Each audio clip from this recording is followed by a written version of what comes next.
Black, first-time voter from Detroit.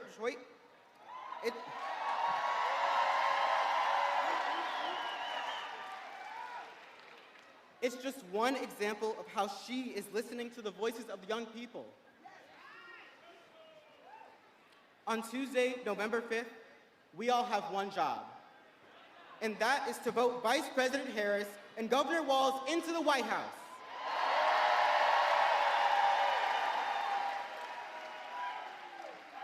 And now, please join me in giving a warm Detroit welcome to our next Vice President, Tim Walz.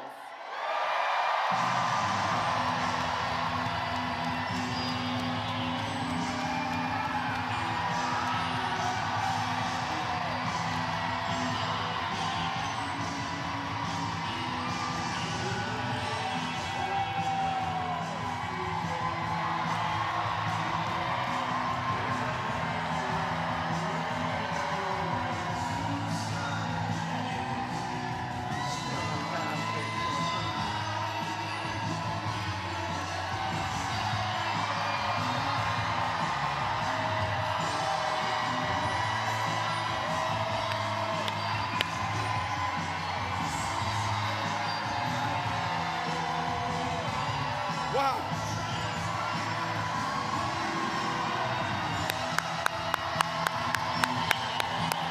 Woo. Wow. Wow.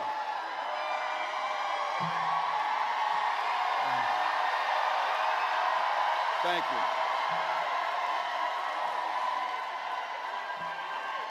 A big thank you to Adam. I think we can all agree our future's pretty bright. Thank you, Adam. And hello, Michigan.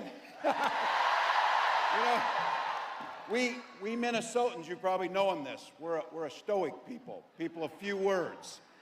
But holy hell, can you throw a party here in Michigan? So, wow. I want to take a moment to acknowledge a few friends, folks that I've gotten to know. And let's be very clear, this is someone who I consider my dearest friend, and someone who taught all the other governors how to fix the damn roads, Governor Whitmer.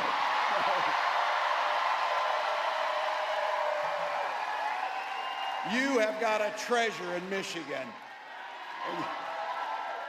And I'll tell you what, we share a lot between us in the upper Midwest. We share. Oh, we need some water. We have somebody down. We need some water. Medic. We need a medic right here. You got somebody here? Got him? All right, we got a medic on the way. Thank you for caring for your neighbors. Thank you for showing what Michigan does. Look, we share a lot of things. That's one of them. We're neighbors and we're not weird, that's for sure. But I got to tell you, something else we share is a care for the incredible natural resources. We in the upper Midwest, in our states, we care for 20% of the world's fresh water in those Great Lakes. And the Great Lakes have no better friend than your Senator Stabenow. I got some members of Congress I had the privilege of serving with and some that are new to that place. Let's be clear.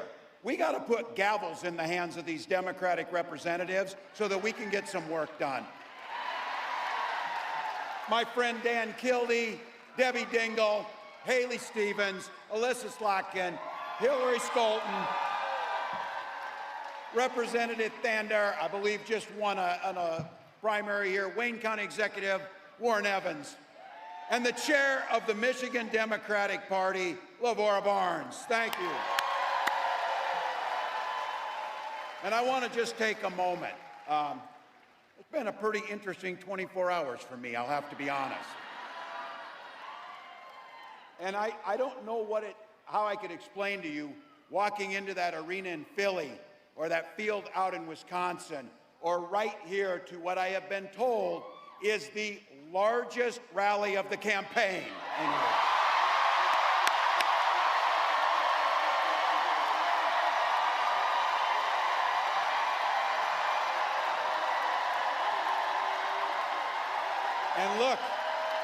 And look, This is a place full of working folks, students, folks who care. And I think about this. You came out here early, found a place to park, stood in the sun, sat here and wait, and you did it. You did it for one simple and eloquent and beautiful reason. You love this country. You love this country.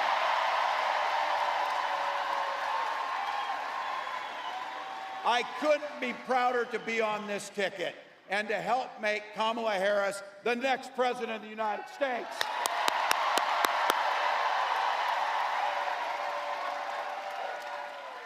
Every day of her life, Vice President Harris fights for the American people. She's taken on predators, fraudsters, and transnational gangs. You heard it. She stood up to powerful corporate interests, and she has never hesitated to reach across the aisle, try and find some common solutions. And she has done it.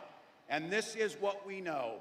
All the things that make me mad about those other guys and all the things they do wrong, the one thing that I will not forgive them for is they try to steal the joy from this country.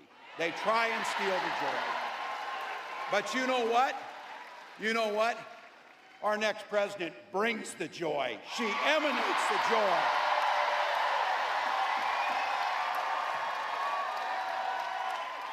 I know a little something about that commitment to people. I was born in a small town of 400 people in Nebraska, and community was the way of life. My mom and dad taught me you show generosity to your neighbors, and you work for a common good amongst them. At 17, I joined the Army National Guard.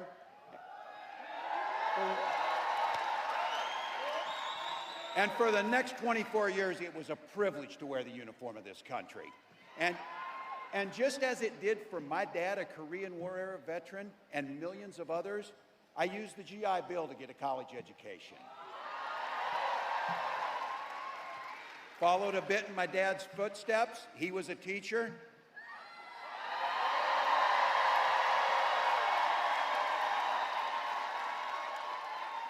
My brothers and sisters were teachers. And they married teachers. I had the privilege of teaching high school social studies. And I coached the football team. We did win a state championship. I tell you that because don't ever close the yearbook is my pro tip to you. My students are the ones who encouraged me to run for office. I never thought much about it. But they saw in me what I hope to instill in them, a commitment to the common good, a true belief that one person truly can make a difference in their world. I lived in a district where I didn't know this at the time. Only one other Democrat since 1892 had won that district. And on that election night, my neighbors graced me with the opportunity to go to the United States Congress and represent them.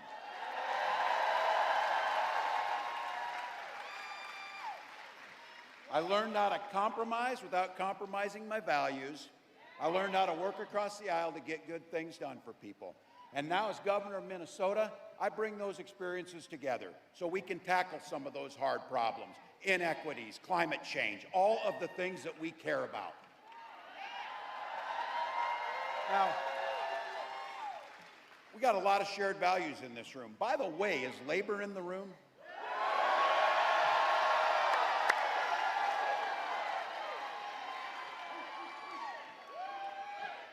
This might be my chance to use it.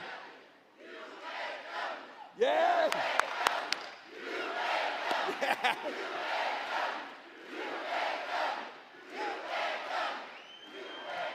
We know who built the middle class, but here's the deal. What we know is Donald Trump, he sees the world a bit differently than we see the world. And I've been saying it, he doesn't know the first thing about service because he's way too busy serving himself. This is a big difference, again and again. He does things that weakens our country, only to strengthen his own hand. He mocks our laws, he sows chaos and division amongst the public, and that's to say nothing about his record as president. Let's be, he is that. Look, we had the worst crisis of a generation, and he froze during COVID. People lost their lives because of that. He drove the economy into the ground, and make no mistake, violent crime was up during Donald Trump's presidency. And that's not even counting the crimes he committed. So. Some of the gray hairs in here remember a Republican Party that used to actually talk about freedom. These guys, when they talk about freedom, it means government has the freedom to invade your exam room with your doctor. Now, I know, look, we got a lot of commonalities. And I'll say this, as an NFC North guys, Vikings fans are proud of the Lions. I will say that. I will say that. But in Minnesota, we respect our neighbors' personal choices. We may not agree with them or make them from ourselves, but I've been saying this, you all know it. Our golden rule is mind your own damn business. Just mind your own business. It's amazing what minding your own damn business does to make things work better. Don't like a book, don't read it.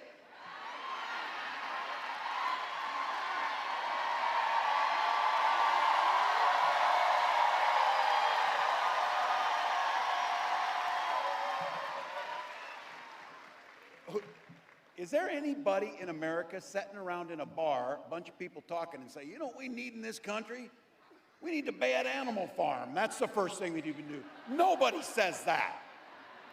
But you know what? It would be fun if it wasn't so dangerous, because then they start thinking about things like IVF and banning IVF. And I have to tell you, this is very personal for my family. When my wife and I decided to have children, we went through years of fertility treatments. Remember, every time the phone rang, I'd catch my breath, I'd feel nervousness, and then it would be a crushing feeling when they told us that the treatments didn't work. The agony of that I can feel to this day. But I can also feel some joy in this, because it wasn't by chance, as I say this, when our daughter, and we finally conceived, and our daughter was born, we didn't hesitate at all. We named her Hope. We named her Hope.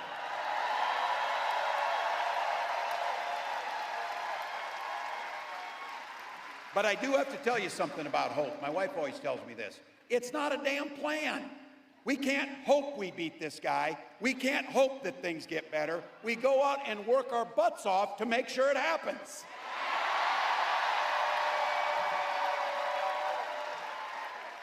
So when our next president walks out here and she talks about freedom, she means the freedom to make your own health care decisions. And when she comes out here and talks about that our children should be free to go to school without being shot dead in their classrooms. Look, we believe strongly in Minnesota in the Second Amendment, just like you do. But we also believe strongly in common sense gun violence prevention laws.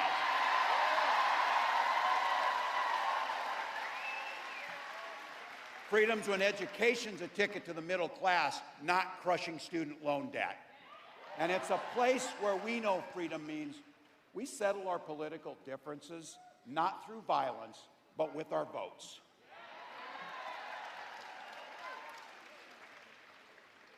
You get it. You drove out here. You stood here. Yeah.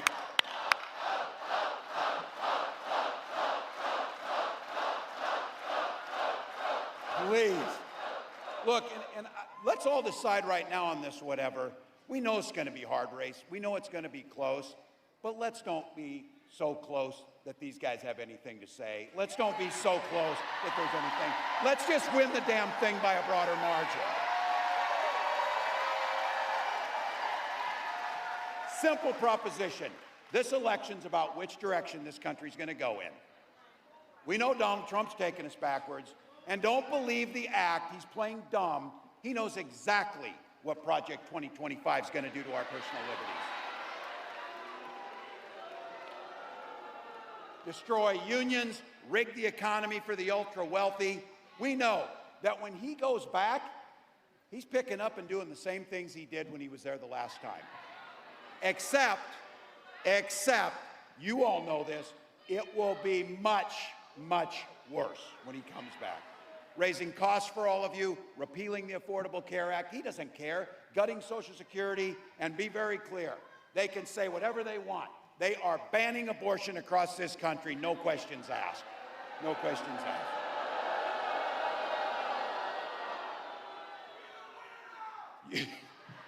Yeah, you think this guy cares about you or your family? His running mate has the same dangerous and backward agenda as Trump. Well, heck, you all know it.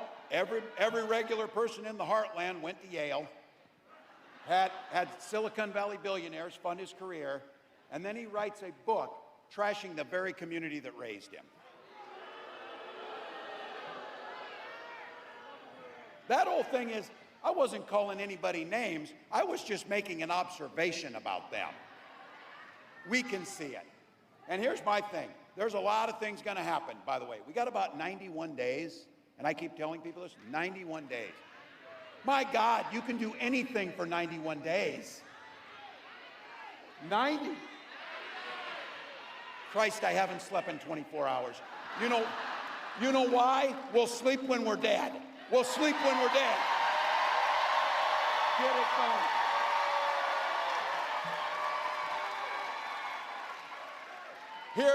Here's my brass ring I'm looking for. I can't wait to debate this guy.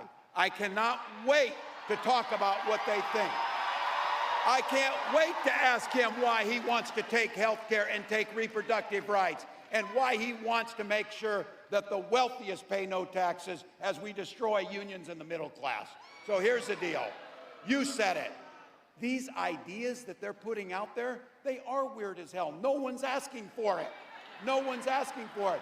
We're asking a fair shot. We're asking for health care and child care. We're asking for an education. We're asking for safety in our streets. That's what we're asking for.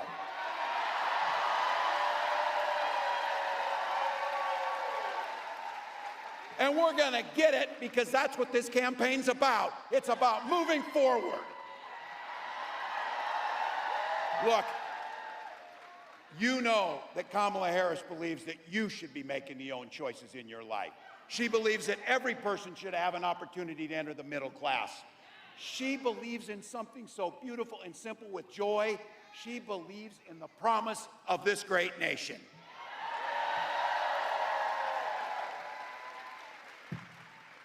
Look, she can take care of herself out front, and she said it. If they want to talk smack, she said it. Say it to my face, damn it. Say it to my face.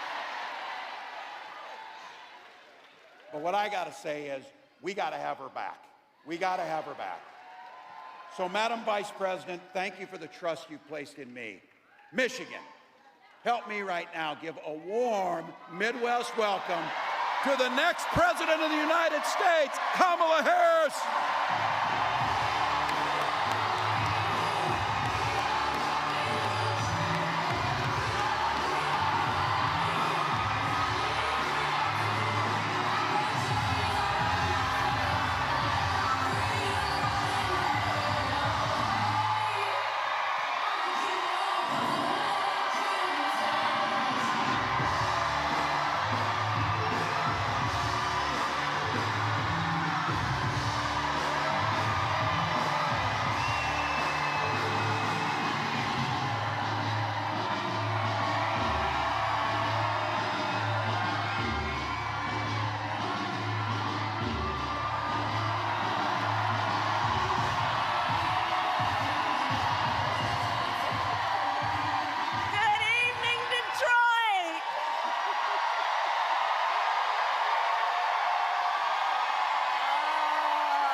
you.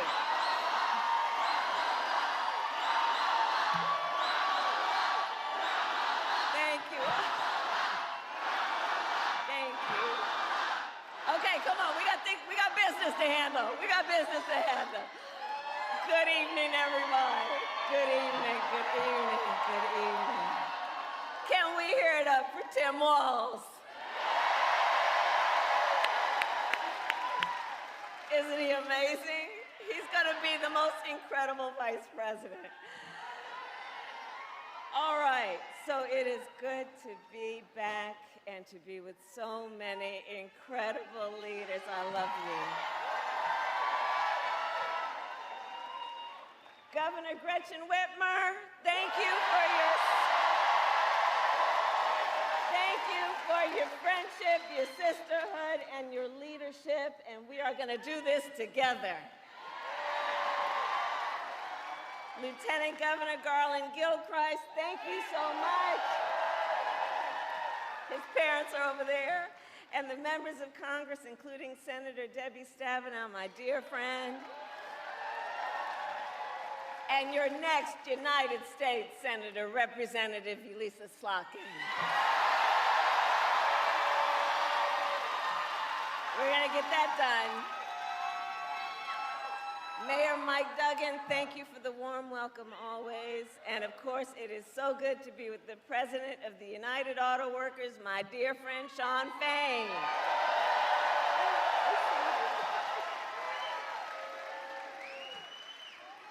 And last week, it was my honor, it feels like last year. Last week, it was my great honor to accept the endorsement of the United Auto Workers.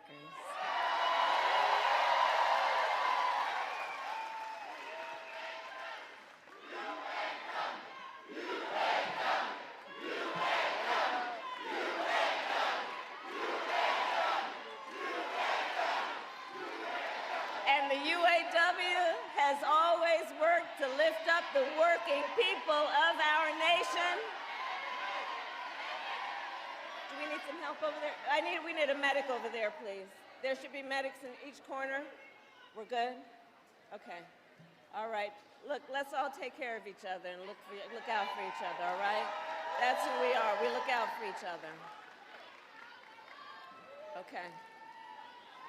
So, as I said to Shawn, as I talked to Shawn about this election is going to be a fight. We like a good fight. When you know what you stand for, you know what to fight for. We know what we stand for.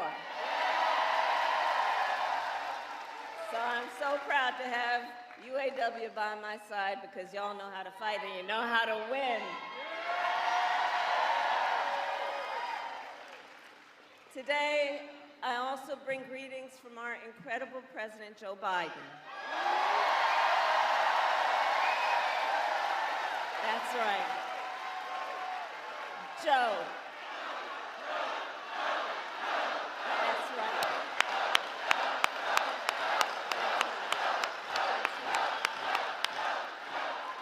And I know we are all deeply, deeply grateful to Joe for his lifetime of service to our nation. And we thank you, Joe Biden, each and every day for all you are and all you still have yet to do.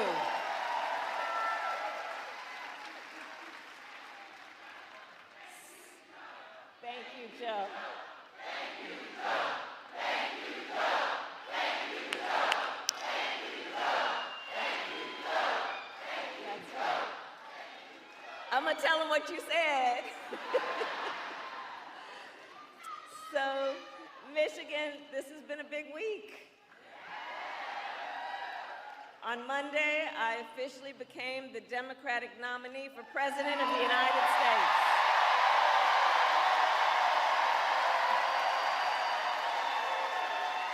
And yesterday, I announced my running mate in this campaign, Governor Tim Walz.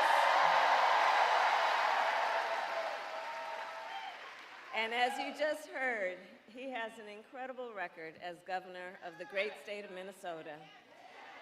And to those who know him best, some people are just getting to know him, but I'm gonna tell you, you got to know him real quick because he's incredible. He's a serious, serious man. He has been a serious leader, and he loves our country. And you know, I've talked to some of the people who know him best, like his wife, Gwen. And to Gwen, Tim Walz's husband. To his kids, Hope and Gus, he is dad. To his fellow veterans, he is Sergeant Major Walz. To the people of southern Minnesota for 12 years, he was a congressman. To his former high school students, he is Mr. Walz. And to his former high school football players, he was coach. And in 90 days, the nation will know Coach Walz by the title Vice President of the United States. That's right. So it is so good to be back in Michigan. And listen, I am clear, the path to the White House runs right through this state. And with your help, we will win in November. We will win. And I know we are all clear about what we are up against. As many of you know, before I was elected vice president, before I was elected as a United States Senator, I was elected Attorney General, and before that, elected District Attorney, and before that, I was a courtroom prosecutor.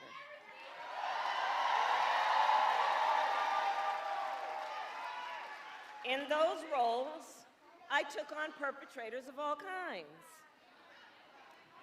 Predators who abused women, fraudsters who ripped off consumers, scammers who broke the rules for personal gain. So hear me, Detroit, when I say, I know Donald Trump's type. I've been dealing with them my whole career. For example, as Attorney General of California, I took on one of the country's largest for-profit colleges that scammed students. Well, Donald Trump ran a for-profit college that scammed students. You remember that? As a prosecutor, I specialize in cases of sexual abuse. Well, Donald Trump was found liable for committing sexual abuse. As Attorney General, I held the big Wall Street banks accountable for fraud. Well, Donald Trump was just found guilty of fraud. 34 counts, to be exact.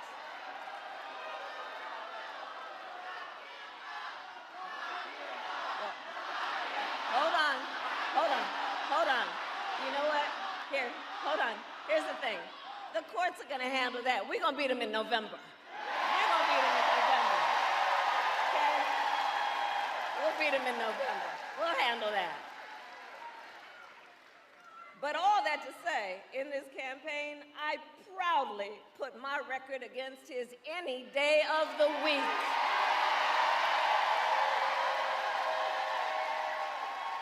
Any day of the week.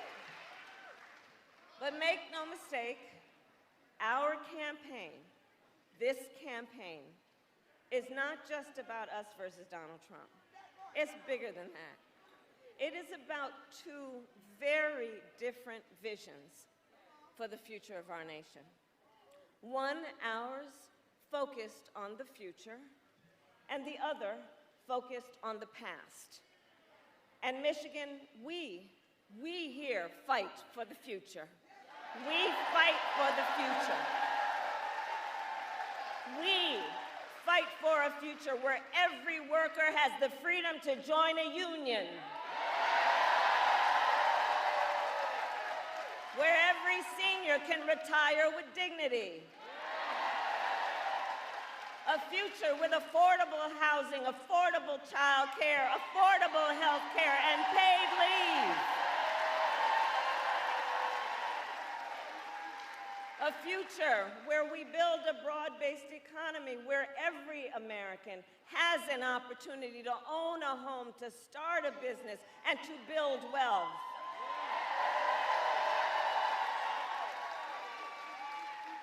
And understand, in this fight, we are joyful warriors. Because while fighting for a brighter future may take hard work, we all here know hard work is good work. Hard work is good work. We believe in a future where we lower the cost of living for America's families, so they have a chance, not just to get by, but to get ahead. Because look, while our economy is doing well by many measures, prices for everyday things like groceries are still too high. You know it and I know it. When I was Attorney General, I went after price-fixing schemes. And when I am president, it will be my day one priority to fight to bring down prices, to take on the big corporations that engage in illegal price gouging, take on corporate landlords that unfairly raise rents on working families, to take on big pharma and cap the cost of prescription drugs for all Americans. That is the work we will do together. And all of this to say, unlike Donald Trump, I will always put the middle class and working families first. Because Coach Walz and I know the middle class built this great country of ours, and when the middle class is strong, America is strong.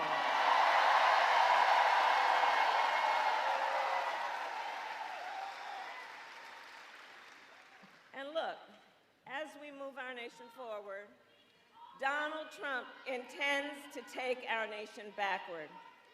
Just look at his Project 2025 agenda. Project 2025.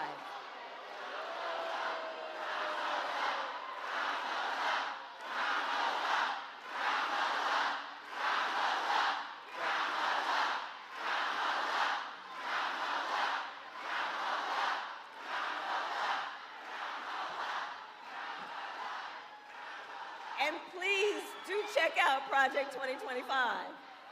Because I'm telling you, it is a plan. It is a plan to weaken America's middle class. Project 2025, if he is elected.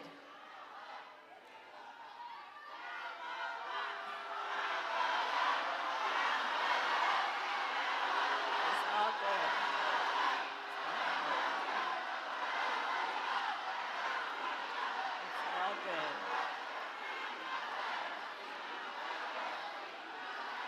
I'm here because we believe in democracy. Everyone's voice matters, but I am speaking now. I am speaking now.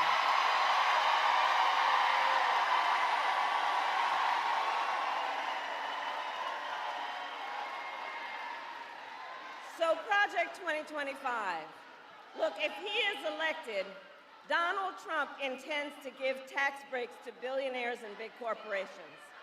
He intends to cut Social Security and Medicare. He intends to surrender our fight against the climate crisis, and he intends to end the Affordable Care Act. You know what? If you want Donald Trump to win, then say that, otherwise I'm speaking.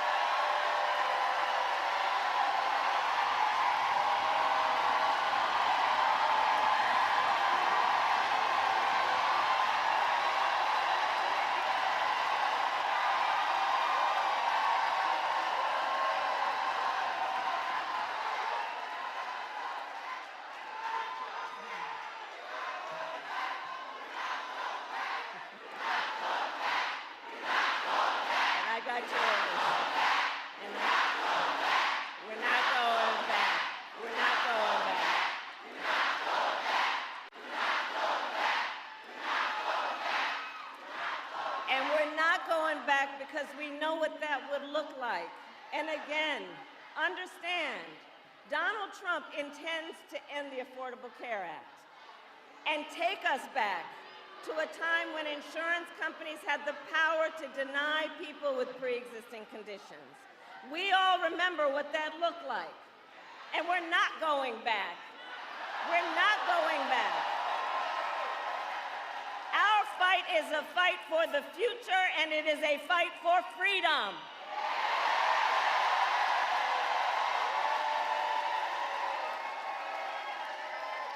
Across our nation, we are witnessing a full-on attack on hard-fought, hard-won fundamental freedoms and rights, and we will not stand for it.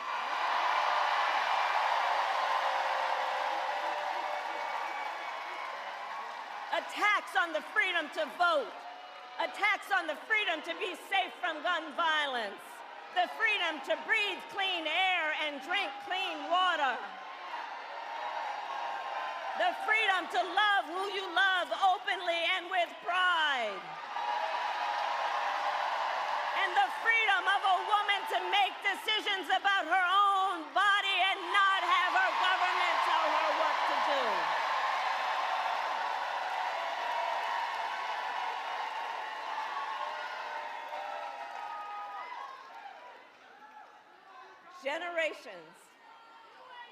Generations of Americans before us led the fight for freedom. Now the baton is in our hands, each and every one of us. So we, who believe in the sacred freedom to vote, will finally pass the John Lewis Voting Rights Act and the Freedom to Vote Act.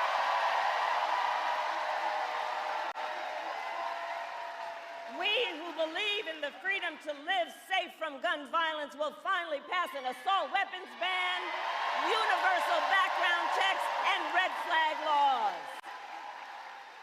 We who believe in the freedom to organize will pass the PRO Act and put an end to union busting once and for all. And we who believe in reproductive freedom will fight for a woman's right to choose. Remembering what Donald Trump did to pick 3 members of the United States Supreme Court with the intention that they would take away this freedom, and they did as he intended. We who are paying attention to the fact that now over 20 states in our country have a Trump abortion ban, many with no exceptions, even for rape and incest. And we all know if he wins, he would sign a national abortion ban to outlaw abortion in every state, and that would include the great state of Michigan. But we're not going back.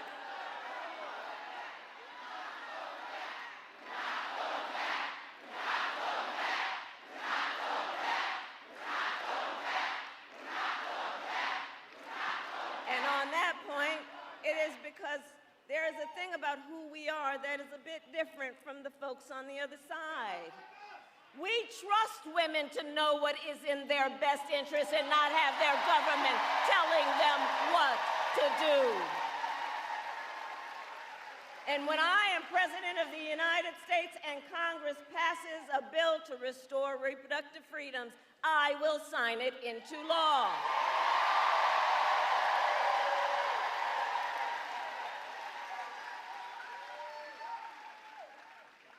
So Michigan, here's the thing. So much is on the line in this election. And we gotta remember, you know, we knew who he is and what he was about in 16 and in 20, but there's also something else that has happened recently that we really have to prioritize in our mind about the danger we're looking at. Last month, the United States Supreme Court basically just told the former president, who has been convicted of fraud, that going forward, he will be immune, no matter what he does in the White House. But think about that. Think about that. Think about what that means. Think about what that means. The man has openly vowed, if re-elected, that he will be a dictator on day one. Think about what that means when he said that he will even, quote, terminate the Constitution of the United States. Because let us be very clear, someone who suggests we should terminate the Constitution of the United States should never again stand behind the seal of the President of the United States. Never again.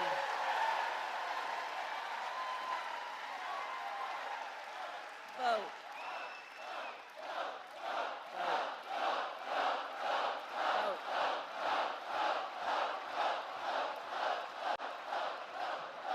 That's right.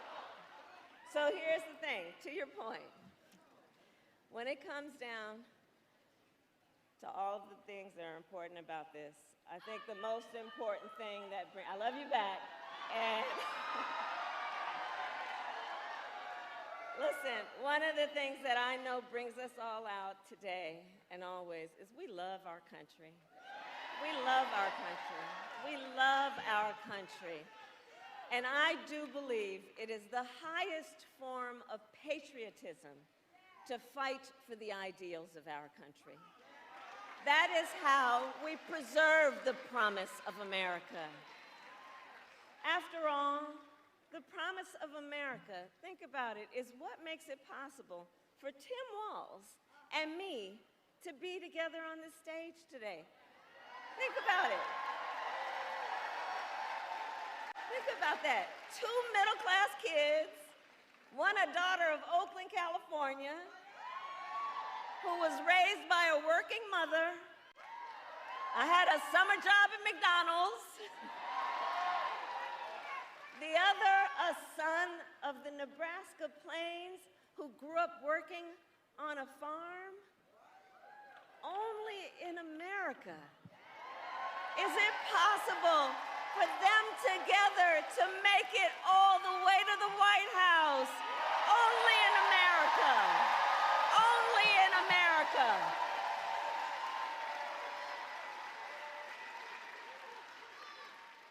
So we are running this campaign on behalf of all Americans, from red states to blue states, from the heartland to the coasts. And when elected, I promise you we will govern on behalf of all Americans. I promise that.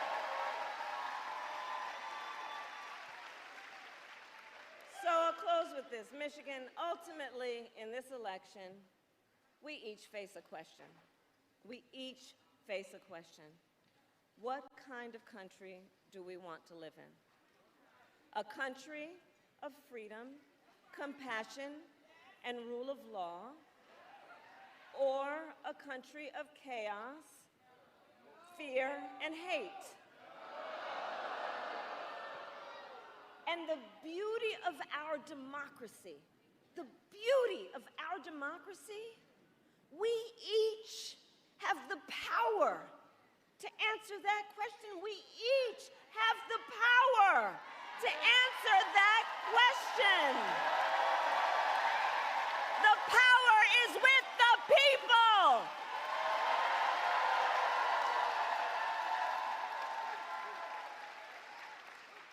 So in the next 90 days, we need you to use your power. We need you to knock on some doors. We need you to register folks to vote. We need you to organize and energize and mobilize and make your voices heard. So Michigan, I ask you, are you ready to make your voices heard? Do we believe in freedom? Do we believe in opportunity? Do we believe in the promise of America? And are we ready to fight for it? And when we fight, we win. God bless you and God bless you.